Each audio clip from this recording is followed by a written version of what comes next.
Welcome back to Podcast and Chill, everyone. We are happy to see you again in this episode. It's always fun to talk about interesting things. Today, we are talking about hobbies. I love hobbies, so Gwen, what is your favorite hobby? I love painting. It helps me relax and be creative. How about you? I enjoy playing the guitar. Because girls like it, right? It sounds romantic. Oh, well, I hope you don't get hit when performing. Hey, Anyway, let's start and find the joy in hobbies together.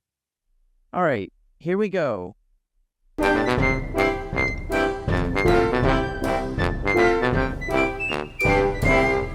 There are many hobbies people enjoy. Yes, for example, reading books. Reading is fun and helps us learn new things.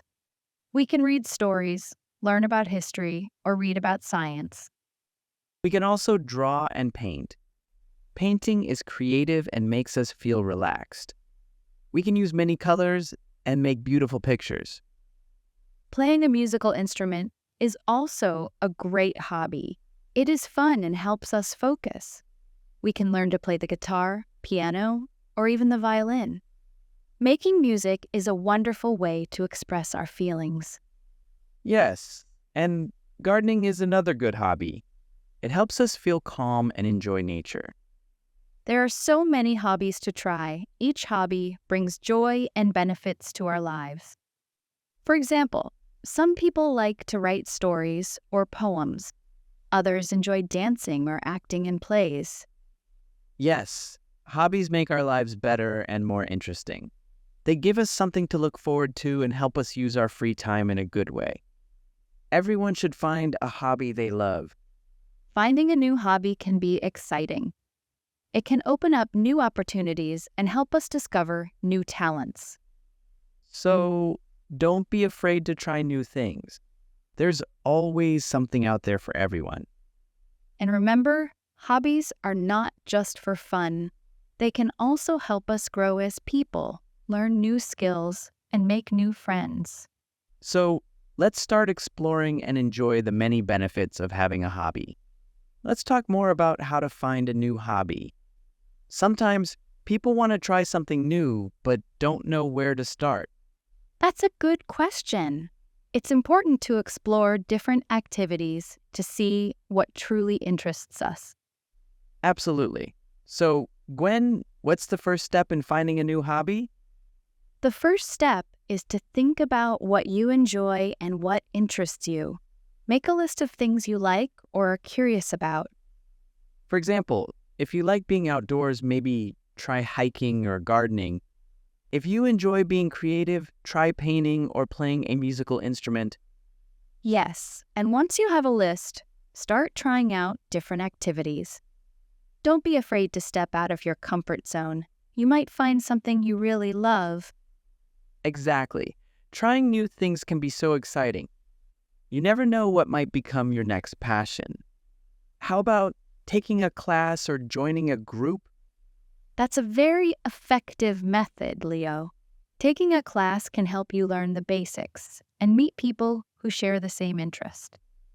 For instance, if you want to learn to cook, sign up for a cooking class. And joining a group or community can be really helpful. Yes, you can learn from others' experiences. And it's also a great way to make new friends.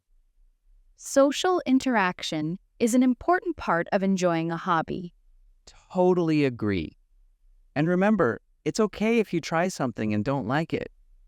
That's part of the process. Just keep exploring until you find what makes you happy. Sometimes it takes a few tries to find the right fit. So, Gwen, have you ever found a hobby you love by trying something new? Yes, I once took a pottery class out of curiosity and ended up really enjoying it. It was different from my usual activities and quite relaxing.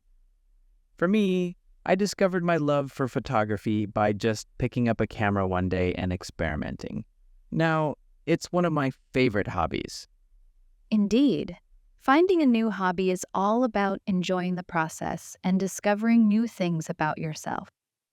All right, Gwen, we've talked about finding new hobbies, but what about balancing hobbies with our daily lives? The key is time management. First, we need to prioritize our tasks and activities. Make a list of what needs to be done and what can wait. Writing things down can really help us see where our time goes. Yes, and once we have a clear view of our schedule, we can allocate specific time slots for our hobbies. For example, if you enjoy reading, set aside 30 minutes before bed every night. That sounds doable. Even small time slots can make a big difference. I like to play the guitar for 15 minutes during my lunch break.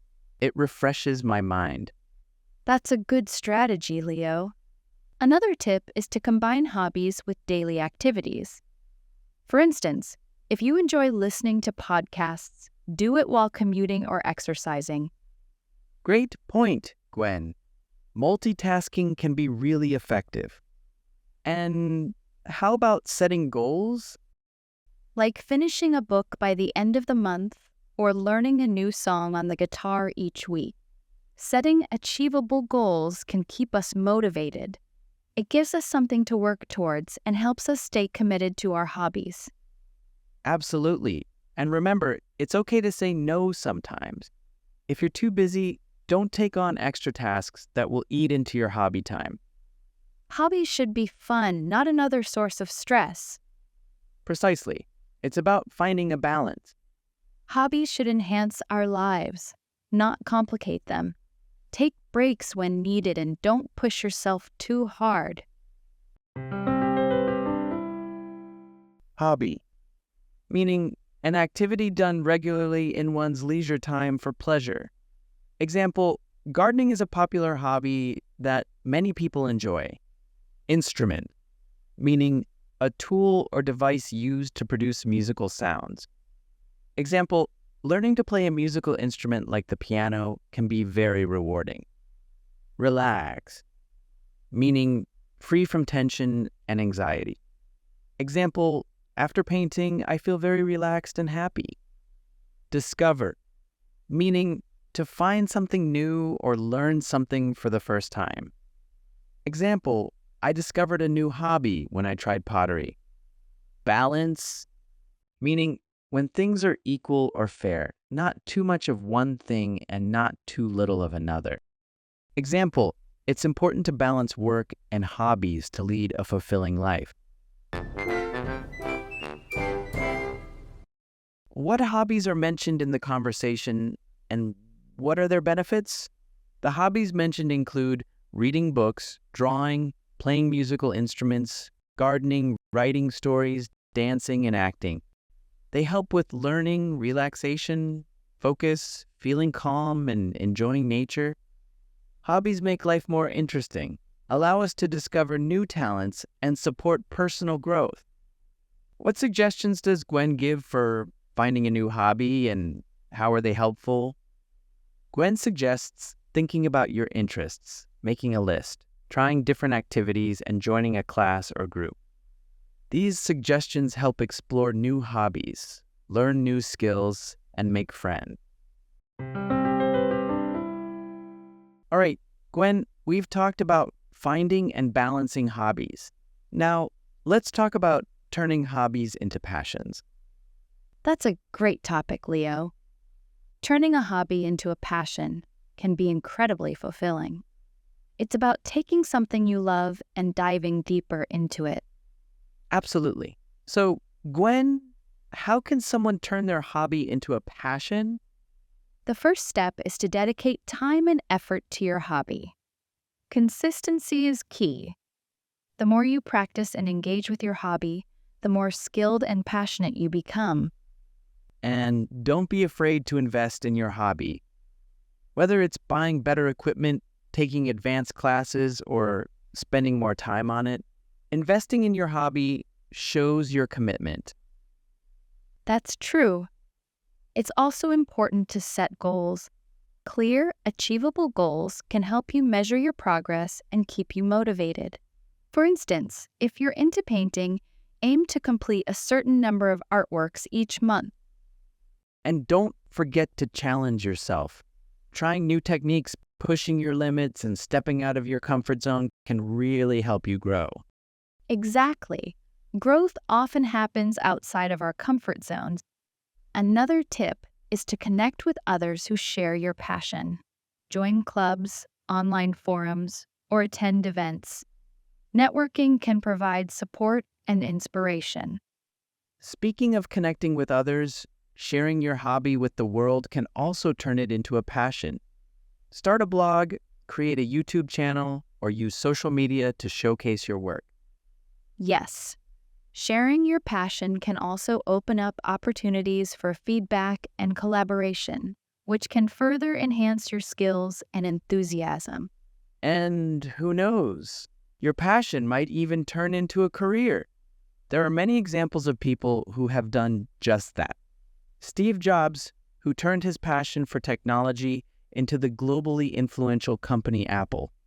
Even smaller scale examples, like a friend of mine who loves baking and now runs a successful bakery. That's inspiring.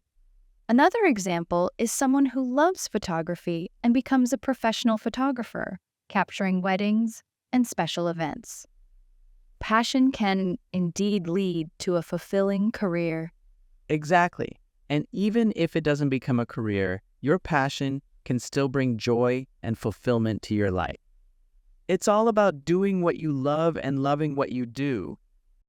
So, to our listeners, if you have a hobby you truly enjoy, consider dedicating more time and effort to it.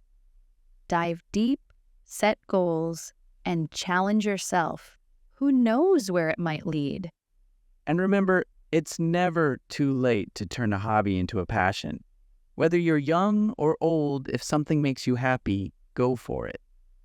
Let's encourage everyone to explore their hobbies more deeply and see where their passions can take them. The journey itself can be incredibly rewarding. Right on, Gwen. So, listeners, go ahead and take that hobby to the next level. Make it a passion, and who knows, it might just change your life.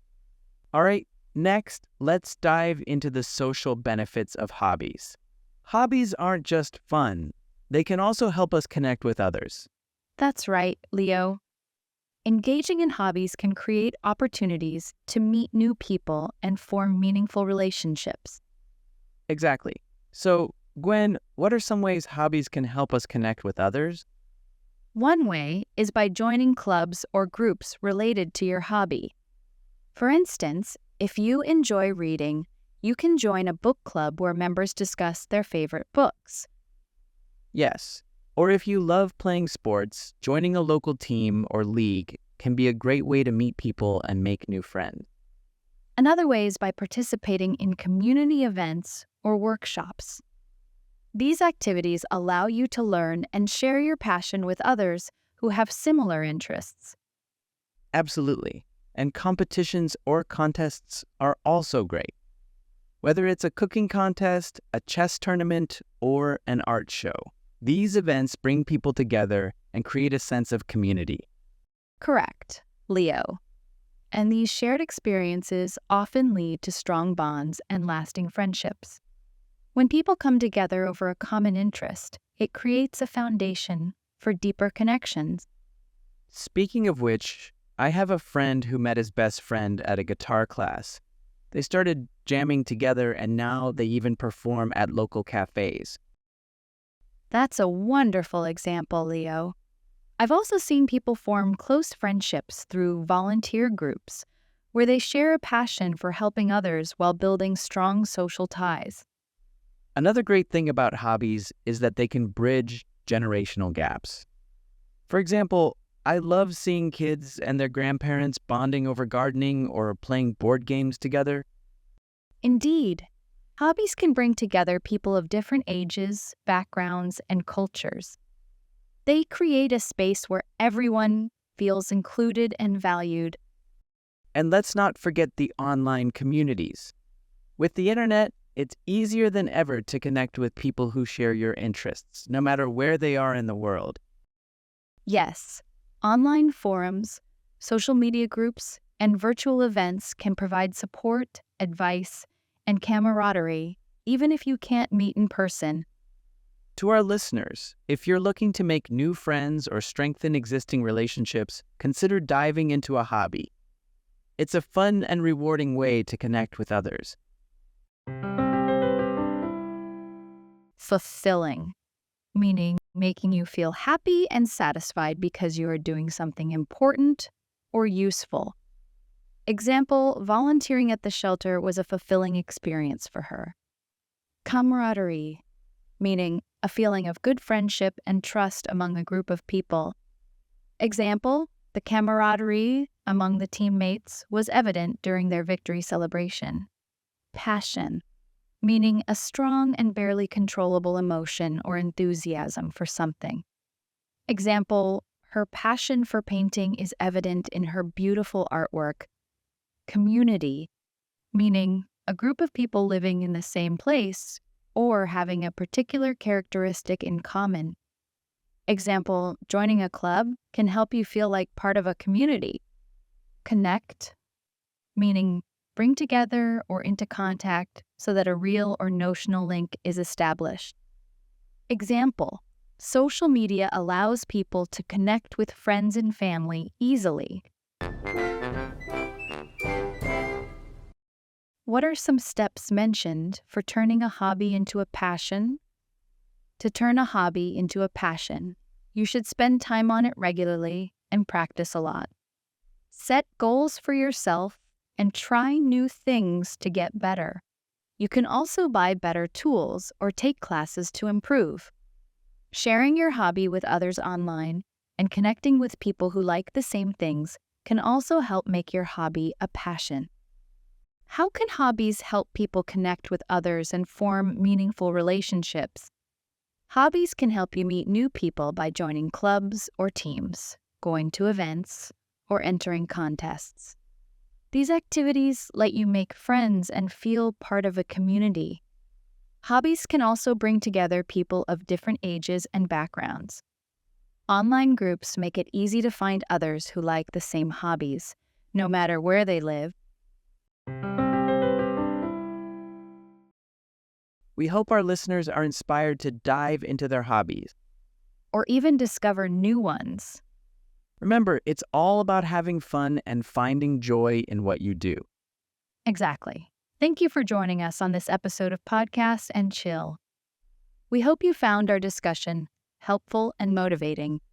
And if you enjoyed this episode, don't forget to subscribe, rate, and leave us a review. We love hearing your feedback. Yes, and feel free to share your own hobby experiences with us. We'd love to hear your stories and maybe even share them in a future episode. Until next time, keep exploring, keep learning, and most importantly, keep having fun with your hobbies. Goodbye, everyone.